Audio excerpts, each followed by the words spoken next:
ജീവിത വിജയം ലഭിക്കാനും സാമ്പത്തിക അഭിവൃദ്ധി ഉണ്ടാകാനും പരീക്ഷിച്ചു ഫലം കിട്ടിയ നല്ല റിസൾട്ട് ലഭിക്കുന്ന അത്ഭുതകരമാകുന്ന 2 അമലുകൾ പറഞ്ഞു തരട്ടെയോ.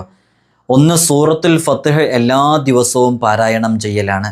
സൂറത്തുൽ ഫത്ഹ് ദിനം പ്രതി ദായിമാക്കുന്നവർക്ക് സാമ്പത്തികമായ അഭിവൃദ്ധി ഉണ്ടാകും, ജീവിത ഉയർച്ചയുണ്ടാകും, വളർച്ചയുണ്ടാകും, അവനൊരു നിലക്കുമുള്ള തടസ്സങ്ങൾ ഉണ്ടാകില്ല.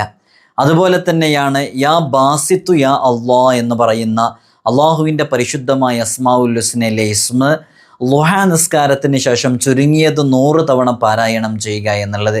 ഈ 2 അമലുകളും ജീവിതത്തിൽ പകർത്തിയാൽ സാമ്പത്തിക അഭിവൃദ്ധി ഉണ്ടാകും. സാമ്പത്തികമായി നമുക്ക് മഈശത്തിനുള്ള വക റബ്ബ് സുബ്ഹാനഹു വ തആല എങ്ങനെയെങ്കിലുമൊക്കെ ആയിട്ട് നമ്മിലേക്ക് അത് എത്തിക്കും. അത് മറ്റുള്ളവർ വഴിയോ ഏതെങ്കിലും രൂപത്തിൽ നല്ല ജോലി ലഭിച്ചോ മറ്റോ ഒക്കെ ആയിട്ട് നമ്മിലേക്ക് എത്തും.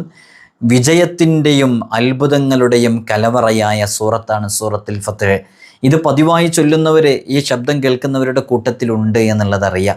സൂറത്തുൽ ഫത്ഹ് ഒരു ദിവസവും ഒഴിവാക്കാതെ പാരായണം ചെയ്യുന്നവരുണ്ട്.